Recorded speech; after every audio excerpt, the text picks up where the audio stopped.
Moi, c'est un neveu là. Donc, c'est-à-dire, moi, si na yo lisa, et puis, va fanchiro, au salaka. Tous en bas, piste la binonio surtout. Et là, il y a moi, sinon, tous en haut.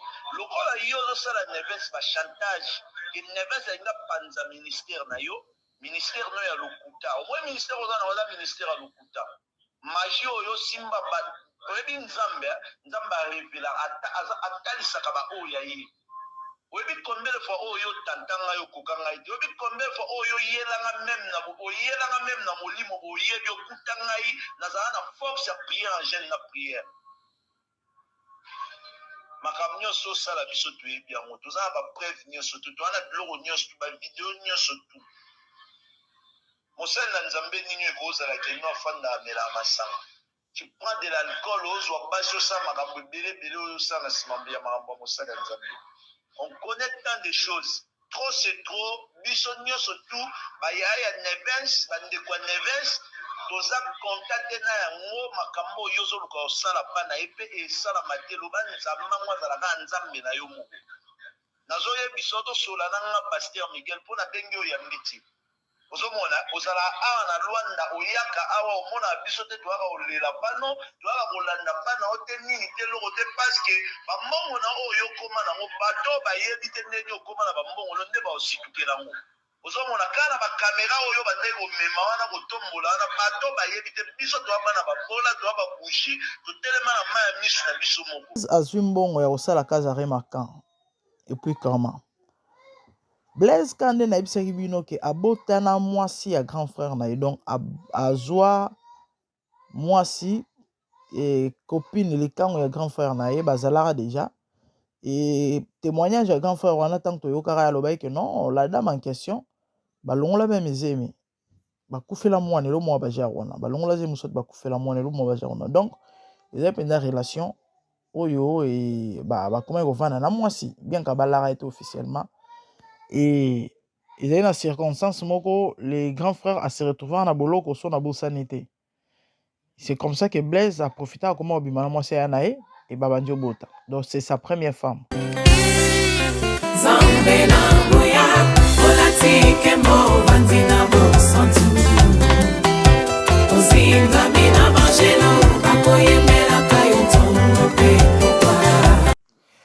Bote balandi MDG de TV mafuta ya sika ezalinga wa bino mère Dorcas la grande dame Nzambe apambolelanga bino encore une fois de plus kaka ndenge tomesana koya kopesa basango pe kopesa toli.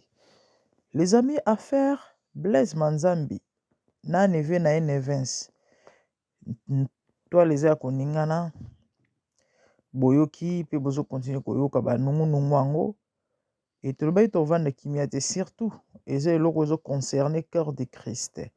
Donc jamais tokoki kolekisa yango ka nde na biso bino soki kama olobeza te tokoya te soki ezali tokoya et ata soki bato nyonso bazoloba mais soki importance eza nango te tolobela likambo tokoya te ka nde toyebisaka bino mais likambo oyo ezotouche cœur de Christ vous savez biso topesa toli kati na bonzambe kaka ndenge boyebi et là il s'agit de l'église corps de Christ yango tolobaki tokofanda nie te foto ya koloba et pour te expliquer fait to pe ba réalité ya ba makambo o ezoleka les amis lisolo oyo tozoyoka ezosala pasi makasi na motema et yango tolobaki tokoya tosolola en fait boyoki to pe toyoki comment est-ce que ndeko na biso na kombo ya Blaise Manzambi toyebi ndeko na biso Blaise Manzambi.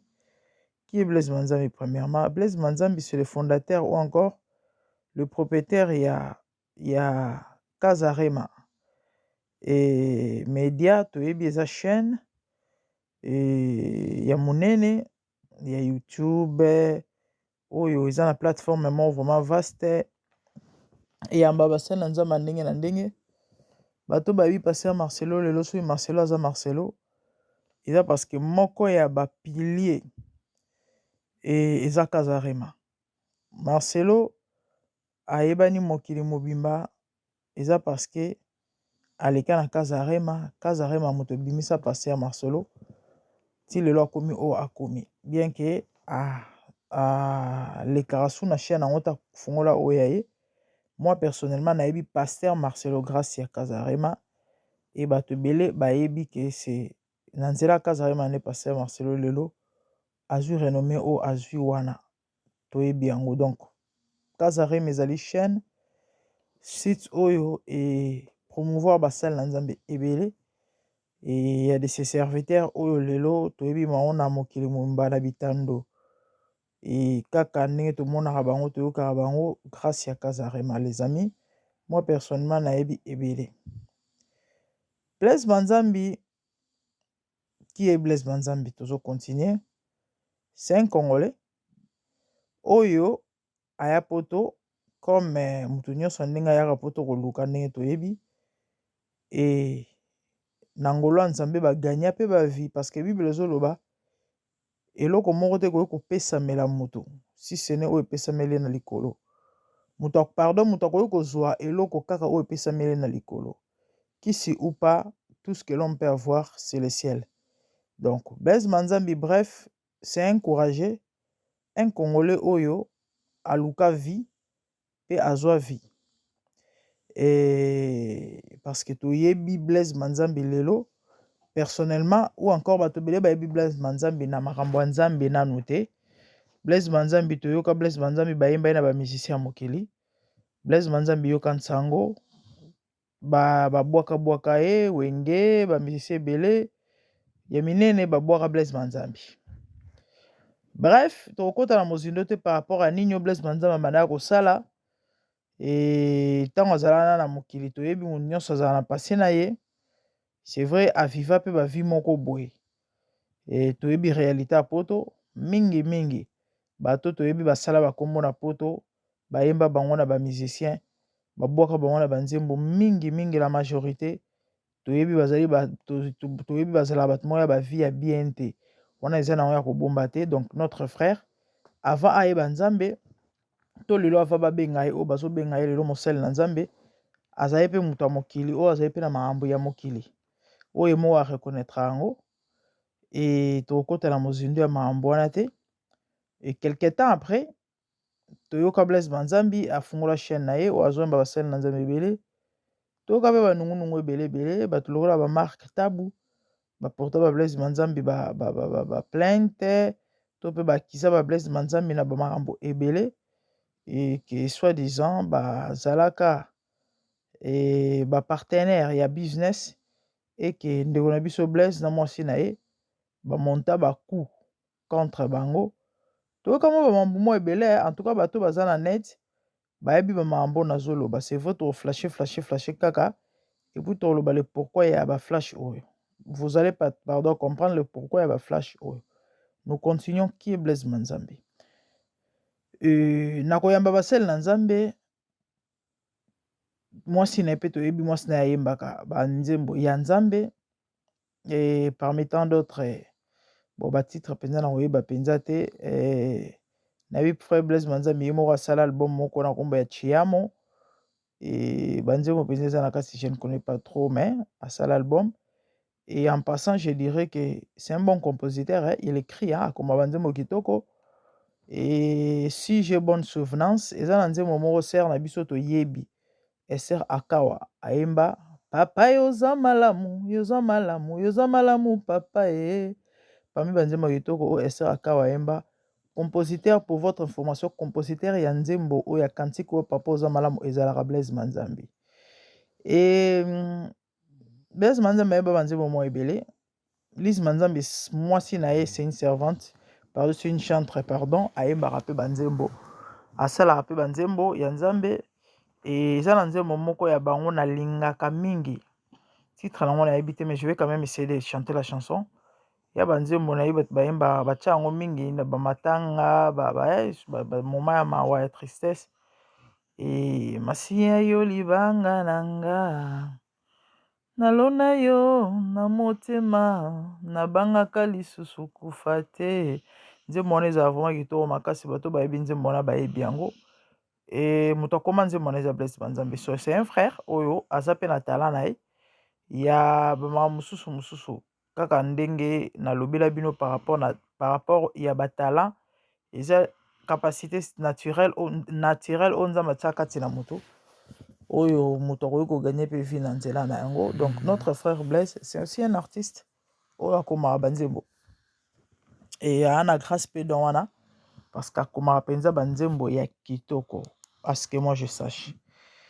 Et bandeko Blaise Manzambi lelo aza accusé à part nanu tolobama avant nanu parle tolobama makambo bafundeli Blaise Manzambi car ndenge toyebisi bino ke mwasi na ayembaka et tomeyi kopesa bino mwa parcours ya Blaise moke mokolo chaîne ya Kazarema TV toyebi yango oyo yembaka basali na Nzambe ebele.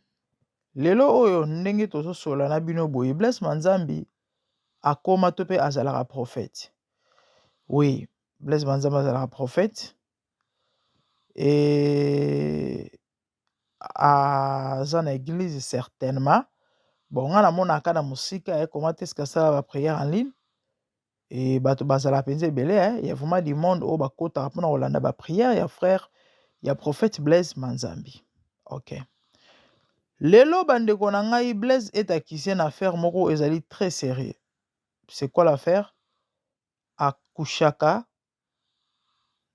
na mwasi ya neve na ye. Ndenge toyoki. Boyoka ba voice, boyoka comment est-ce que et en fait ba voice yango eza mo ebele na oyo mo neve na zoloba. Et puis mais tomeka ko sélectionner au bino ata je crois deux voice moko. Juste boza na idée to peut comprendre de quoi il s'agit. Bon, en grosso modo ou encore généralement eloko toyoki ezake Blaise abimana basi ba proche na ye. Et quand on dit proche tozo proche parente. Et de proche ezakate o masa non proche parente. Proche parente veut dire ba relation moko incestueux ba relation Bible pekisi. Et Bible pekisi komona bolumbu ya proche parente na yo. Mwasi ndeko na yo belle fille na yo eza mo ebele. Donc likambo bazo akisele ndeko na biso ezake abimaka na mwasi ya neve na ye. Et en dehors de ça, l'accusation est moins ébélée. Et parmi tant d'autres, Moussous Balobi, il y avait une fille, na kombo ya Clarisse son abosanité. Lui Blaise coucher avec cette fille. Donc la fille en question, aza moko ba collaboratrice ou encore ba travailleur na bango. Bana ba travailler na yeka na chaîne na bango wana. Et Blaise coucher avec cette sœur ou encore cette fille.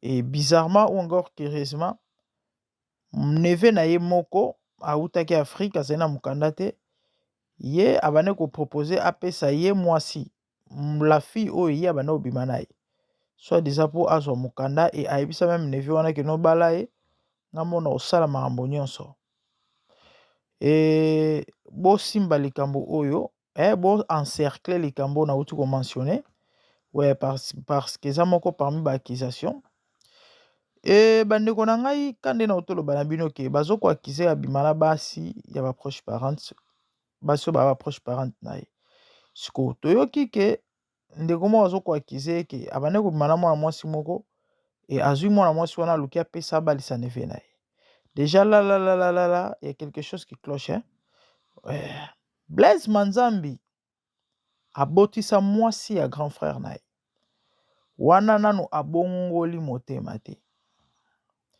ye moko a reconnaître yango nga personnellement nalanda Blaise na ba émission oyo avouer que effectivement eza makambo solo mais eza ba makambo oyo basalaka ntango bazali baignora bayebaka nanu Nzambe te.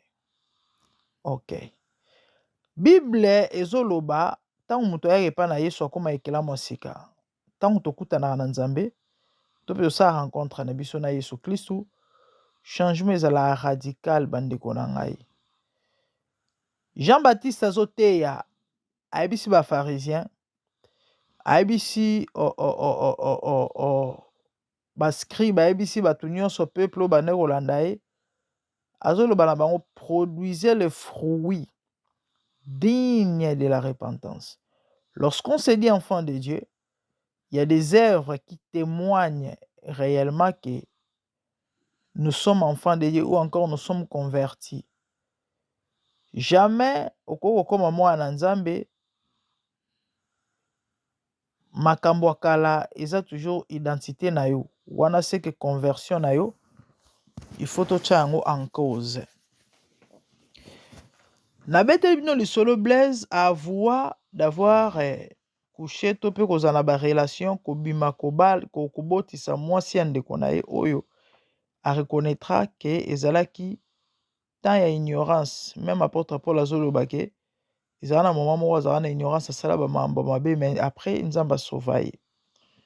Mais bizarrement ba même acte oyo Blaise Manzambi asala en état païen oyo ye moko a reconnaîtra kaka ezalaki makambo mabe. Bizarrement lelo Blaise Manzambi akomi mwana na nzambe kaka te chrétien, mais plus grave, converti. Et pardon, prophète serviteur de Dieu oazo kokamba congrégation et baza ko akise na ba même fait bandeko e makambo moko ya kosakana nango te.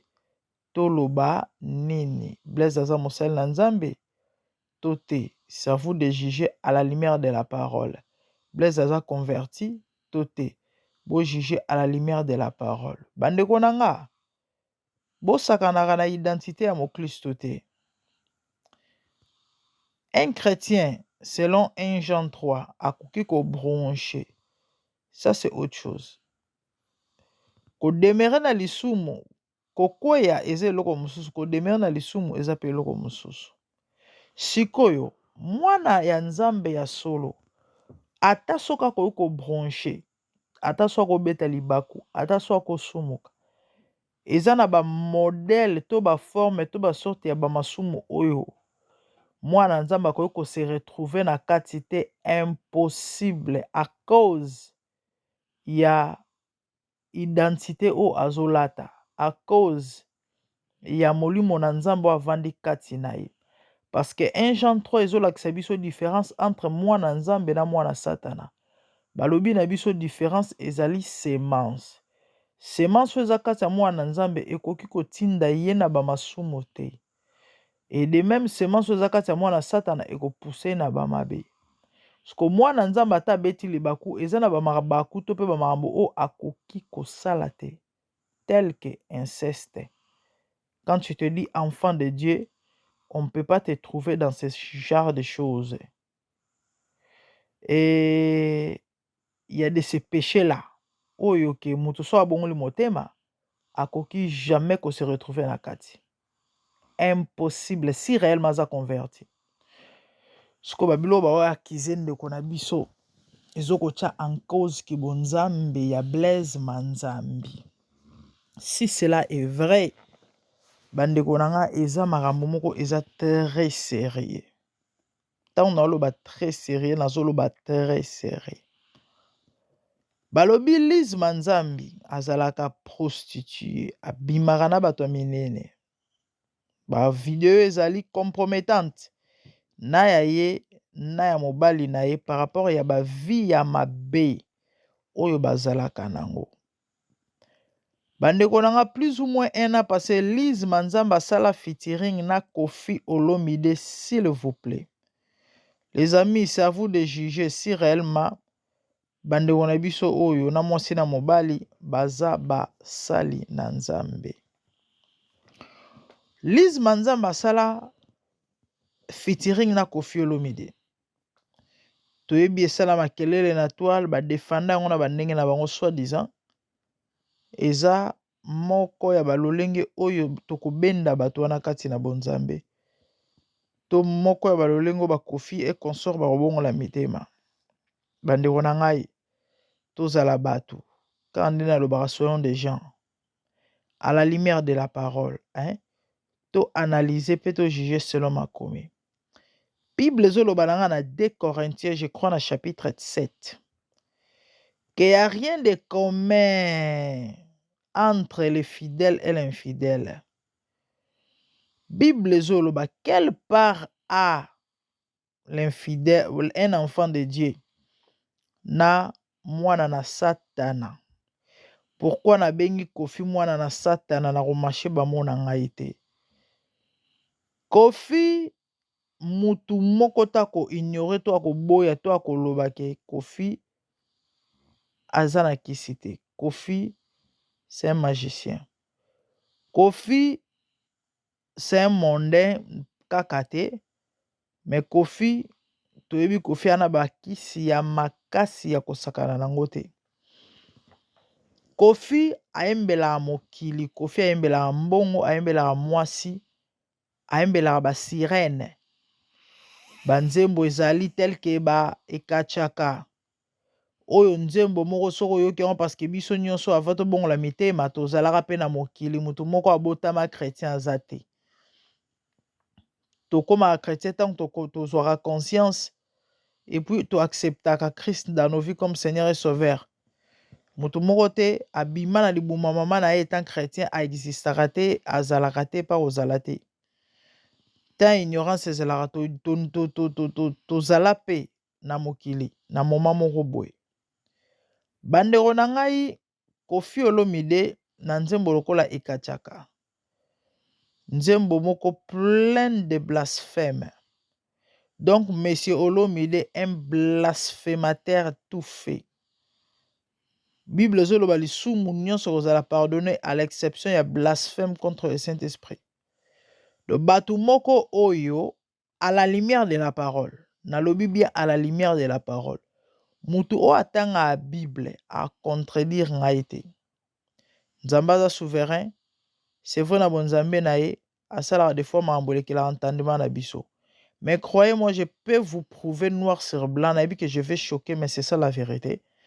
Na makomi ke mutu lokola Koffi Olomide akobongola su motema te. Bandeko bolimbisanga, mais c'est ça la vérité. Bandeko Koffi Olomide na nzembo lokola ekachaka. Ayembi alobi.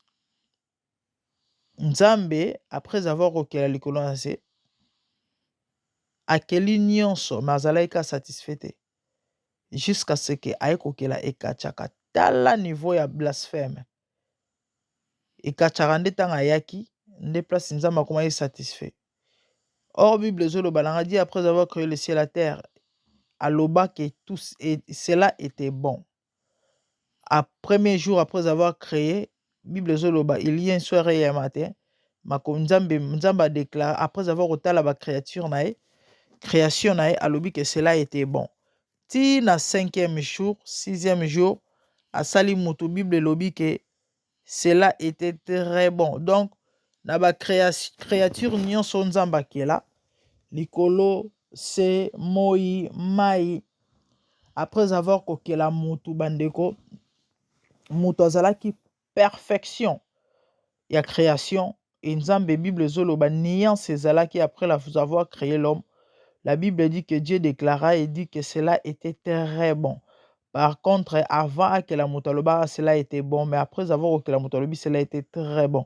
Donc, mutozaki perfection a complété création et Nzambe, mais Koffi va blasphémer en disant que Nzambe, après avoir kokela, azaki insatisfait jusqu'à ce qu'akela ekachaka, bongo sepela, ekachaka ki une sirène. Kaka na album ya Efrakata wana, Koffi ayembi nzembo ya shock. Bandeko banzembo nyonso ba album oyo toyoka yango ntango tozala na mokili.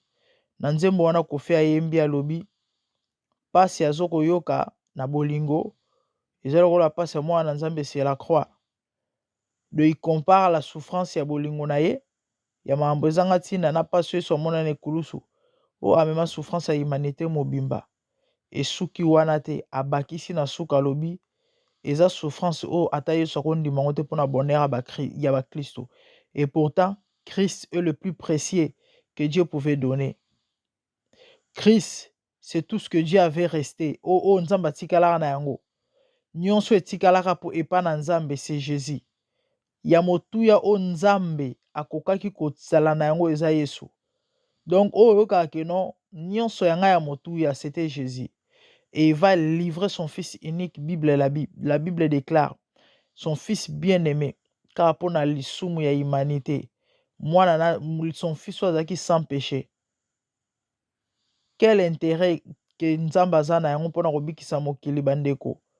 Dieu reste Dieu. Bato bazala te mokili bika te Nzambe akotikala Nzambe, mais tala bolingo Nzambe. Il va donner son fils unique mpona saler humanité. Mais Koffi Olomide okende koyemba nzembo en disant que même pour na bonheur à Christo nzamba koki jamais kondima pasi et oyo ye azoyoka to ayoki pona bolingo bandeko quelle insulte. Élise Mandam va faire un featuring avec une telle personne, soit disant c'est comme ça de baroya katina bonzambe. Déjà vivre en bon terme avec les gens, ce n'est pas ma bête, mais avoir des relations, il y a naïbité amical, je sais pas moi. Et nde to mona ba prophète mususu a disait nzambe na ba kongo na bazala ba camarade ba musicien mokili. Bandeko eza pasi pe mawa. Nani yango akobe tombola musapi. Tant bazoloba ke eza bazobenga bato na kati na bonzambe. Qui peut lever les doigts ou la main pona koloba ke païen songolo to pakala abongola motema grâce na ye to musicien songolo pakala oyo munene toyebi abongola motema parce que ya fréquenta ye bazate ba Joël Francis Tatou bao mikomisa ba musique ba camarade ba musicien mokili tel que ba Fally Ipupa babandi amitié na bango babolingo na bango lelo te mais mokolo nini yango tokomona to tokoyoka ke fe regola abongoli motema grâce ya musicien chrétien moko oyo afréquenta misamu azala camarade ya musicien chrétien bandeko na ngai musicien nini yango ya mokili abongola motema atombola musapi alobake grâce à Marie misamu azate na ndenge misamu akufa kenda toyokaka basango na bato bakufaka bazongaka bato bakendaka balifelo na balola ke bamonaka ye ndenge azikaka bandeko eza pasi pe mawa komona bamakambo to komona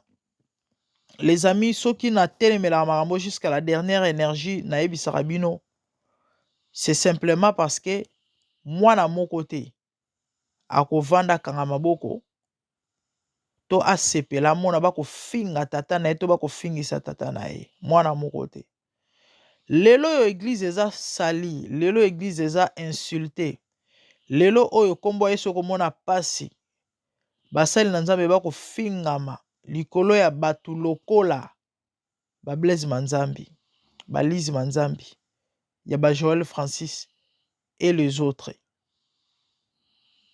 Nul n'est parfait.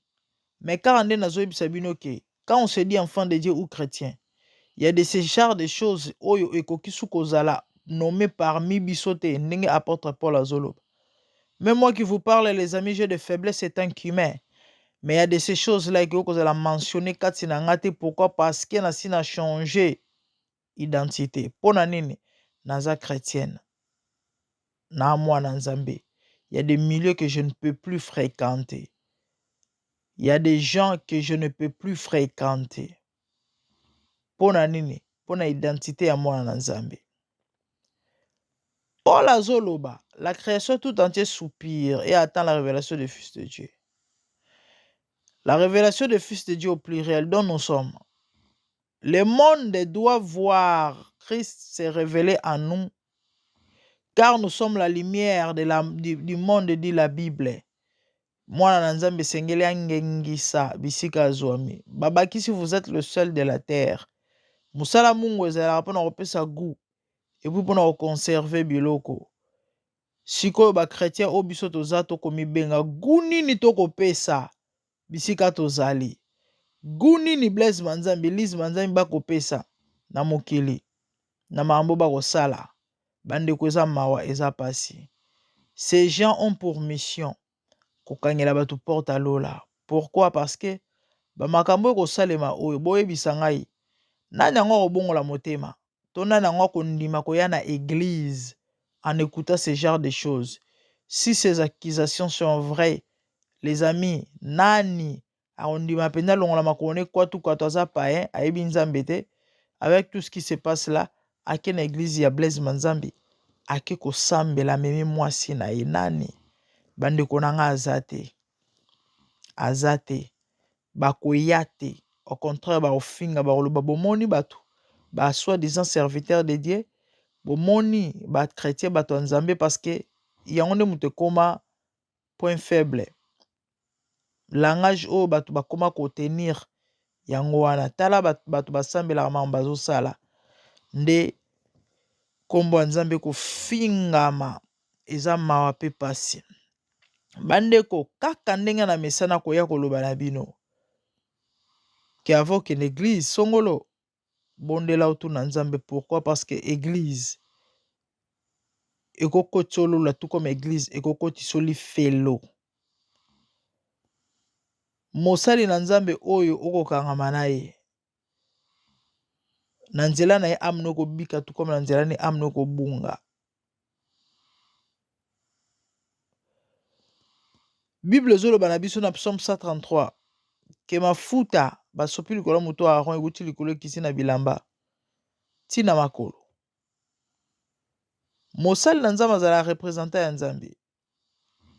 Na Apocalypse nzambe azotinda alakisi Jean ba révélation mpe azotinda ba message na ba église oyo ezalaki na bakwa nyonso à l'époque na temps wana e na bamboka songolo pakala balobi lettre à l'ange de l'église songolo Philadelphie, Pergame et consort. Ba ange wana eza ba ange oyo te tomonaka na bafilme na mapapu me ba ange wana ezali ba conducteur to mpe ba pasteur ya ba église babengaka bango ba ange. Bandeko na ngai ntango mosali na nzambe oyo mibenga mosali na nzambe aza kosalela onction moko ya sali te to aza connecté na nzambe asolo te, toi qui es présent dans cette église, ta vie est en danger, ton salut, ta foi est en danger. Parce que ma foute ezokita na moto eko affecté bilamba oyo ezali yo corps de Christ na bato mosusu. Suir wana ya salite ekosuye âme na yo. Or Bible ezotalisa biso que l'église qui sera enlevée eza oyo ozala trouver sans tache ni ride. Ce qui veut dire tu peux rater l'enlèvement car après se retrouver une église ya mabe. Yango moni eza important kosambela nzambe atalisa yo esika nini oyo yo ozokende kosambela to pe olingi okende kosambela. Kotuna nzambe mosali na nzambe oyo yo oza kofréquente kokoto aye kobondela na ye kosenga conseil kosolola na ye si réellement aza ya nzambe to aza ya nzambe te parce que bato ebele bakeli felo likolo ya makambo oyo. Aujourd'hui on a des agents du diable bakosala mosala ya tata na bango kande Bible elobi et eza mawa mpe pasi avec tout ce qui se passe. Bandeko na ngai tokotiela bino ba voice boyoka comment est-ce que bandeko bakoloba et jugez en vous-même.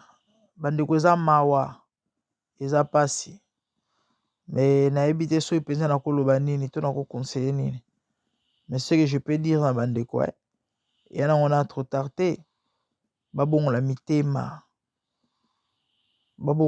so baya bato akobongola mitema parce que moto nyonso ata abengami abongama motema abongola motema. Mais eloko je peux garantir na bato nyonso bakolanda biso eke le jugement de Dieu est inévitable. Moto tout sans exception akoleka na jugement ya nzambe. Et ntango yo ozokosala makambo mabe ata soki ebimi boye na poasa te yebaka ke okosamba par rapport à mabe oyo ozosala erate te ozala accepté te. C'est ce que la parole de Dieu nous montre et nous dit. Bandeko tozotendre na biso na fin ya analyse na biso ya émission ya lelo. Veillez et soyez sobre car ndenge Bible ezorekomande mpe ezoloba na biso parce que toyebi ngonga te ni na moi ni na butu ya koya ya mwana moto. Non seulement ça, ata soye soye lelo te liwa mpe kosurprendre yo etango yo kokufa okende wapi. Bongisa relation na yo na nzambe soko nimeli na Yesu te tu as tout intérêt ya ondimela ye. Soki mpo ondimela ye, mais quelque part tu sens que makambo za ezotambola malamu te, bongisa, parce que apôtre Paul aloba examinez-vous vous-même pour savoir si vous êtes dans la foi. Ce qui veut dire un moment okoki pe kotengama kobunga parce que moto wana mai na makila. Bandeko na ngai, eza moment ya koluka kobongisa na Nzambe. Yo ke na église na loyenge, tia sérieux na relation na Nzambe. Yo ke na osambela me na loyenge, moma yango oyo. Bandeko eza mabe pasi komona pe koyoka biloko ya boye ezo déranger vraiment. Eza ko déranger makasi, mais kaka nde na mesala koloba na bana na Nzambe ke prenez courage, bolemba te parce que ba makambo nyonso efo kokisama. Po Nzambe abima moto ya solo. Po Yesu abima le véritable parce que alobela makambo oyo. Matthieu 24. Tozo vivre bata ya suka oto mona bilembo ya makambo Bible komi pe lobi. Ezosala pasi. Ezosala vraiment pasi. Bandeko na ngai, nazala mingi koloba susu te.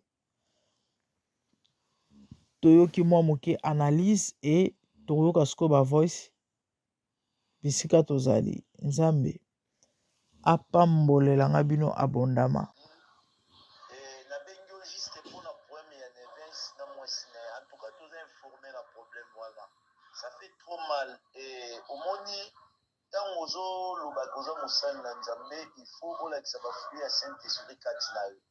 C'est pas bon. Makambo oyo esalama oyo ozoluka osala pa Nevins, parfois yo ozomona ya mosusu bato bafanda nieta mosusu nde toyebi eloko te, mais parfois na molimo Seigneur atalisa biso deya yo oza nani, ton vraie identité eza nini. Parce que makambo ozoluka osala pa Nevins eza kaka pa Nevins te, osala ngo pa vie mide. Orate kosala ngo pa na ngai epai ya Clarisse Nzangela wa banda osala pa na yo. Yo ozolala Clarisse, olala Clarisse, obimaka na Clarisse, obomba Clarisse epa vie pefa. Mais yo ozoyebisa nga ke obalela nga Clarisse, yo moto osalela nga mariage makambo nyonso mpona zwa donc epa Clarisse. Mais yo olalaka Clarisse. Mais un jour Nzambe na bolingo na mawa na ye, nga na banda omona mokanda te, yango omoni na kimaka pembeni na lungwa pembeni na sa pashtaka. Parce que tant Clarisse aka oyebisa ke yo olalaka ye obimaka na ye, ça m'a fait trop mal. Ozomona. Mais kesi na oyo oza nango, toi tu n'as pas droit sur nous, oza na droit likolo na biso te. Biso toviva tokola na mai ya mokanda na yo te. Et puis biso nde toza boye eza difficile parce que yo kosimba kiso oza pouvoir olia biso te. Yo oza pouvoir olia biso te mpo yo bandolia biso, il faut bandolia na obana na omo. Yo faut bandolia na obana na omo. Tu veux quoi avec la vie de Nevins? Olingi nini na vie ya Nevins? Toi, tu crois qu'avec les histoires, nous salaka wana, blabla na wana, et les montages, la magie, les miracles, oh yo salaka avec des personnes qui te croient. Yo quand tu dis so ba oh yo tous aveugles. Nous ne sommes pas des aveugles. Tous en est l'autre côté oh et qu'on impressionner oh yo lo sala oh ba on a qui danger et qu'on impressionner mon tout. Mon côté qu'on impressionner ba yuma et qu'on impressionner ba oh yo peut-être la ligne matérielle. Mais c'est pas gentil. C'est pas gentil. Hein? Babiloko wana ke na ngo musika, toi ozoya na ngo na famille, ozomona te ozomema au pauvre na famille. Mwasi ya neve na yo, mwasi ya neve na yo. Donc c'est-à-dire na mwasi na yo lisa yebi ba franchiko kosalaka. Toza ba piste na bino nyonso tu. Eza ya yo, eza ya mwasi no toza na ngo.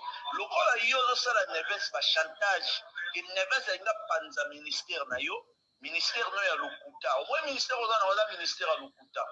Magie oyo simba ba oyebi Nzambe arevela atalisaka ba oyo ya ye.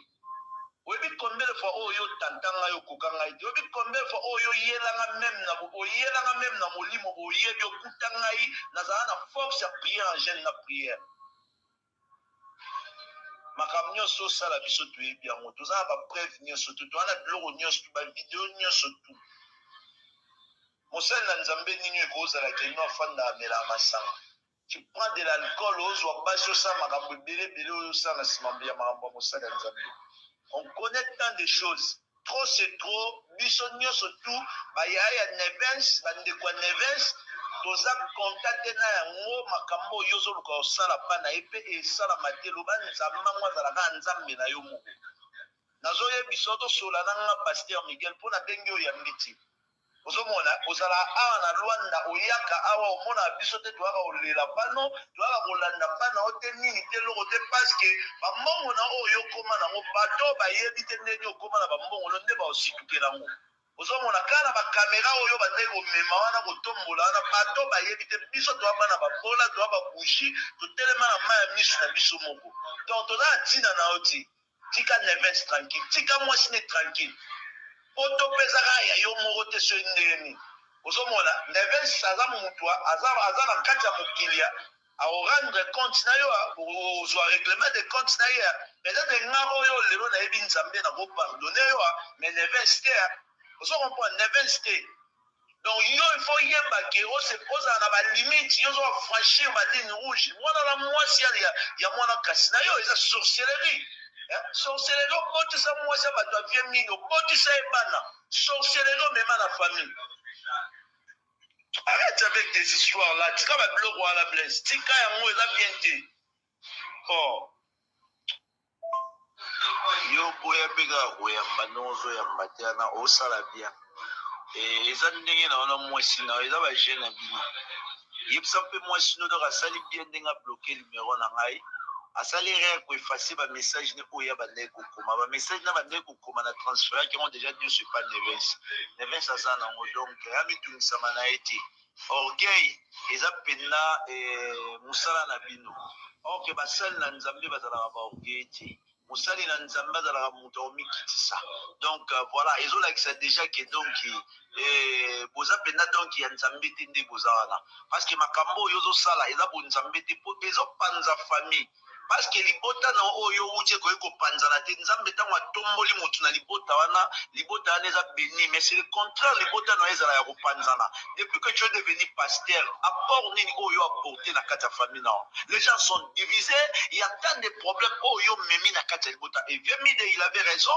ya olobaki makambo yo seli eza purement au pauvre ozomwa c'est le pauvre makambo yo sala mais ba makambo yo sala nde moi soit lobi que non Nevens na mwasi na ye nzamba ofrape bango yo na mwasi no na bana na yo ofuta nzamba ofuta no parce que ozana eloko osala Nevens te ozana eloko moko te oyo kosala Nevens ozomona donc na yo basi oyo zwaka olalaka bamasanga oyo kenda omela bamasanga mwasi yo kindumba oyo akenda kosala balalaka ye pa baambassadeur balalaka ye pa bapasteur po bapesa bino batitre honorifique oyo yaki prophète yaki évangéliste oyo atowa baopesa bino zela kala mingi te bavideo na mino ezobima bientôt la bavideo na mino ebima kala mingi te ozomona ka nyono ba Nevens a combattre ministère na yo ngape na pasteur le roi yo ozomona Nevens te ngana yo do traiter ce qu'on a nina absolument na ninga ba sala nzambe totala penda ke no so yo oyo sali wana eza penda ki mosala na nzamba solo ezala ata mosala na nzambe bakoya kuto na makambo ya boete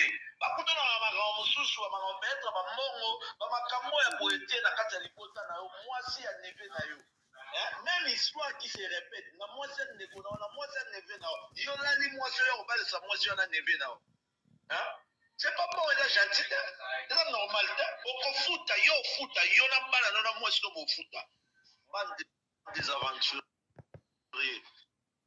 Blaise azwi mbongo ya kosala kazi remarquant et puis comment Blaise kande na yebisaki bino ke abotana mwasi ya grand frère na ye donc azwa mwasi et copine likango ya grand frère na ye bazalaka déjà et témoignage ya grand frère wana tant toyokaka ya lobai que non la dame en question balongola même ezemi bakufela mwana elo mwa bajar wana balongola zemi sot bakufela mwana elo mwa bajar wana donc eza penda relation oyo et bakoma kovanda na mwasi bien ka balaka ete officiellement et il y a une circonstance moko les grands frères à se retrouver na boloko so na bosani te. C'est comme ça que Blaise a profité à comment obimana mwasi ya nae et babandi obota. Donc c'est sa première femme. Babota nae bana. Et là on y est les cas. Blaise aboma mwana ndenge nini. Mwana zaye muke papa azobima ndenge ezalaka bazala na Italie. Mwana koti na sa mutuka papa ayebaki te. Toyebi te soki makambo molili ayeba biloko azosala parce que ba biloko aya osala lelo eza clair que mutu ana biloko ya moto ezaki kopa butu to ezaki accident ya solo. Mwana se retrouvé na sa mutuka. Tant papa démarré atampona mwana aniata mwana tiusuna mwana kufa. Babengi police. Comme il y avait des caméras de surveillance, tout ça, bah monique non, c'est son père quand même, papa au bon moment na tezaki accident mwana zali mukia se retrouvé na sa mutuka. Bino boyebi poto. Azaki na assurance et puis bah pese mbongo belé. C'est comme ça. Tant azui mbongo. Ake France atikeli ko sundola mama ya bana ye. Ake ko zo mwana, ake ko linga mwasi ya mwana moke. Et information na zui yango epai ya nièce na ye na otanga kombo na ye te. Parce que dans musika toyoka kaka ke Blaise asundola bana na Italie. Bana Blaise bakufaka banzala kuna me ye koto azosala ambiance akomi na mbongo belaki par famille te. Nde na ningana luka na yeba en fait moi makelele wana ezala penza vérité ezala nini. C'est comme ça que j'ai appelé sa nièce, c'est une servante de Dieu. C'est sa nièce qui va m'expliquer que oncle en fait ezalaka boye. Donc nini elekaki ntango aye France asundoli mwasi na ye o babandaka na ye wana azali mwasi avie na ye azali mwa mokolo ake kolinga siko mwana mokie Lise mwasi ya mwana mokie. Sikoyo ba kokoso bazalaka nango bakutanaka nango bon na sur boyoki comment est-ce que ba neva Blaise bango moko bazoloba ke Lise abimaka na ba mibali misusu. En fait sa nièce va m'expliquer le pourquoi. Lise a trop jeune. Lise a mwana mokie. Lise a di série 8. Ngana Lise toza baninga soit roza yana peut-être ba ya mwa bambula mokie mais Lise aza série 8. Blaise aza tata bomona bolanda batioko wana te bapembe wana te na baswag wana baspe. Blaise aza mokolo. Blaise manzambi a plus de 50 ans nde bomona ki wana azoke ba 60 ans. Blaise fois azala mwana ba fin série 6.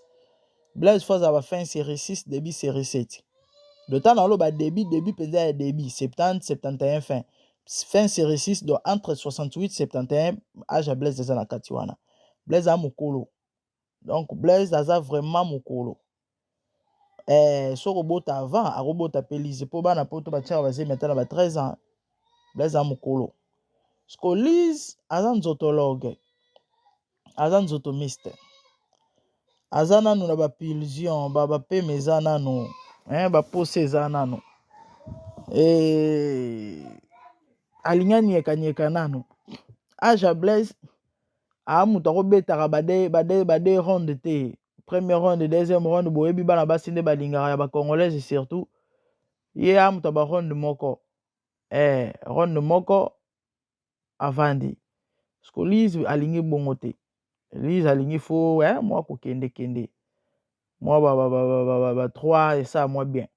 Talaka nzoto zana makile zana moto zo senga. Et donc yango wana il faut abimaka quoi po azo satisfaction. Abimaka satisfaction. Faut moi ba accélération moi ba accélération penza ti azotel ma sentir que non nini appareil chauffé quoi. Moteur penza et travailler. Nde yango wana bozoyoka ke no abimaka selon de bokina ba voice ba neve na ye baza koloba. Donc c'est ezaki moko ba élément oyo fallait na meka ko éclaircir. En tout cas eza pasi et ça verra que mama bana na ye wana alingaka te bana ne baza en contact na tata na bango. Yango mutu esala ke bana na basola na papa na bango te. Donc bambongo Blaise ko bana na ye s'en fout po ana bana mikolo. Ya mikolo penza makasi. Na Lise bana me bazana mike.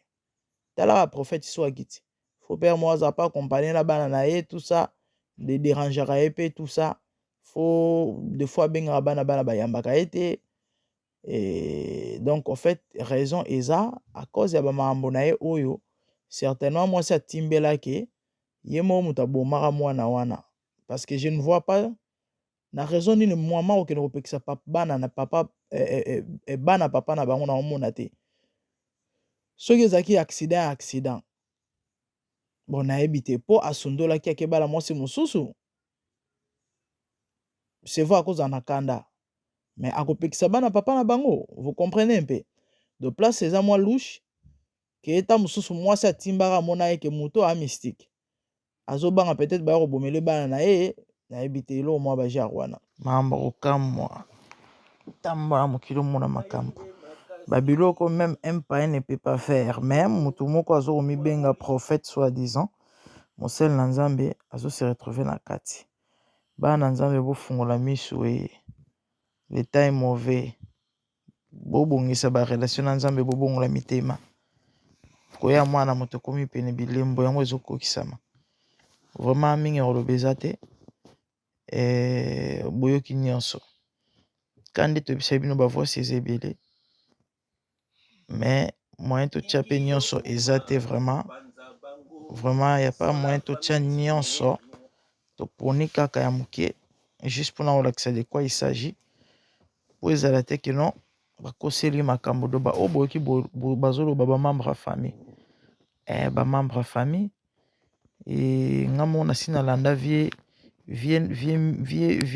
miblo bazoloba soki vie mide soki vie mi grand frère na ye oyo ye abotisa bana na abotisa pardon nasi nalanda tata wana azalaka na Suisse ye moko mpe Blaise avoi maloba ke ayebaka nzambe ta à l'époque mais bizarrement lelo ayebi nzambe azocontinue na même conduite toyebi te toloba nini toyebi te vraiment so tokoloba nini donc en fait c'est ça la famille nzambe asunga bino nzambe azala na bino abatela bino surtout apréserve bino na balourd ravisseur ya balolenga boye parce que bible ezobenga bango balourd ravisseur baye na abi ya agneau mais na fond baza balourd ka ndenge de Corinthiens ezoloba je crois na chapitre 15 ke diable se déguisera na ange de lumière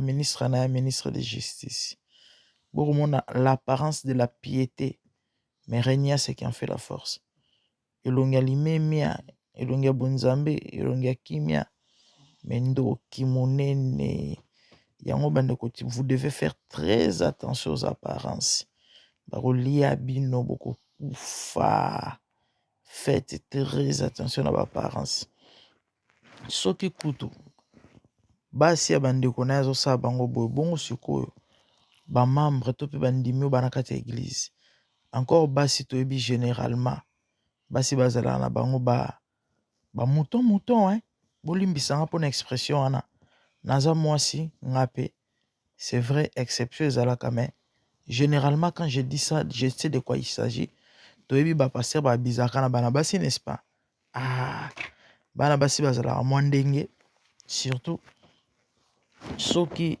libala ezoya nano te ako se faire couillonner pas n'importe qui tomona toyokaka makambo ebele na baeglise kwa paster moko alalaka basi nyonso eloko wana na Londres esalema paster moko andobeta ye kombo na ye kimi ngai basurnomaka ye kata gourma couche avec toutes les femmes de son église s'il vous plaît et bakanga na basex step ya mwasi ya bato ya libala donc en fait c'est ça les femmes sont comme ça basi bazalaka ndenge wana eza makambo aseka te toyebi toyokaka yango donc tata oyo akopambola basere na église akotumba bango na etumbelo ya kosakana te wana eza kutu libanda bongo na kati seka asalaka ya minene asalaka badega ka nde ye moko amikumisaka bogar po amikumisaka kaza bogar un prophète les amis s'il vous plaît akenda kosala droit de réponse moto moyo akenda ko répondre JF Ifonge na chaîne na émission na YouTube na chaîne na TV s'il vous plaît mes prophètes avec no finga moto za vilain ya za bogos un vilain comme ça comme JF Ifonge wana prophète Blaise Manzambi prophète Nabino Blaise Manzambi ako benga Ifonge un vilain yende bogar botala sko bogos misala ki bogos yango misala ba bogos yango baniati minene koniataka partout eza pasi eza vraiment mal yo ozoyoka okende kolinga mwasi na église ya Blaise Manzambi nzoka nde kuna papa spirituel atungula na bakisi okende kolia biloko eloko baliaka te kende komea mai ekufela mbwa. Vraiment c'est regrettable hein? Ouais, c'est vraiment indigne. C'est vraiment une honte. C'est vraiment une ignominie. Ezama mingi. Nzamba sunga biso. Bande otokomi na biso na suka quant à moi. Na mona mino na épisode mususu. Et soyez sur vos gardes. De bonnes choses, merci.